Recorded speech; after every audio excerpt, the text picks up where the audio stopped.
పవన్ కళ్యాణ్ గురించే మాట్లాడుకుందాం. పవన్ కళ్యాణ్ మీద మీ అభిప్రాయం ఏంటి? పవన్ కళ్యాణ్ వ్యక్తిగతంగాను వ్యక్తిగతంగా మంచి పవన్ కళ్యాణ్ వల్ల ఎటువంటి ఇబ్బంది ఉండదు.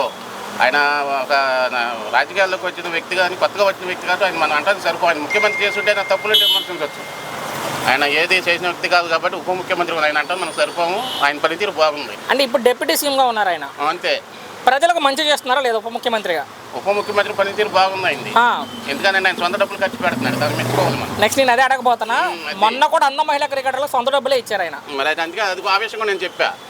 గెలవక ముందు ఇచ్చారు, గెలిచిన తర్వాత కూడా ఆయన పనితీరు బాగుంది. దాని గురించి మనం చెప్పాలి. సొంత డబ్బులు ఖర్చు పెడుతున్నా కూడా ఎందుకు తిడుతున్నారు పవన్ కళ్యాణ్? కొంతమంది ఉంటారు, వ్యతిరేకులు ఉంటారు.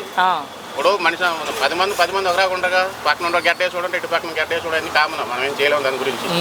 సో భవిష్యత్తులో ముఖ్యమంత్రి అవుతారంటే అదంతా చంద్రబాబు దృష్టిలో ఉంది. మీ అభిప్రాయం ప్రజలుగా మీరేమనుకుంటున్నారు? ప్రజల కంటే అవ్వాలని మనం అనుకుంటున్నాం. మరి ఆయన దృష్టి ఎలా ఉందో మనకు తెలియదు. ఓకే. సో సినిమాలో ఉండాలనుకుంటున్నారు పవన్ కళ్యాణ్, రాజకీయాల్లో ఉండాలనుకుంటున్నారు? అలాంటి వ్యక్తులు రాజకీయాల్లో కూడా ఉండాలి. రాజకీయాల్లో కూడా అంటే కొంతమంది చెప్పేది అండి వైసీపీ వాళ్ళు, ఈ పదవి వచ్చాక ప్రజలను వదిలే సినిమాలు చేసుకుంటాడు అంటున్నారు. ఎందుకు అడుగుతున్నాను అవన్నీ వేయండి. ఇప్పుడు రామారావు సినిమాల్లోకి వచ్చి ముఖ్యమంత్రి అయితే సినిమాలు తీసేయడానికి జరుగుతూ ఉంటాయి. రాజకీయాల్లో ప్రజా జీవితాలు అంతా మామూలే. దాన్ని మనం విమర్శించడం సరిపోం. ఫైనల్గా ఒక్క మాటలో మీ అభిప్రాయం ఏంటంటే పవన్ కళ్యాణ్ గురించి? ఒకే ఒక్క మాట. ఆయన వ్యక్తిగతం మంచిది. నేను ఆయన ఇష్టపడతా ఉంటాను ఇప్పుడు కూడా. ఓకే, అది థ్యాంక్స్ అమ్మా. ఓకే. లోగో ముఖ్యమంత్రి గారికి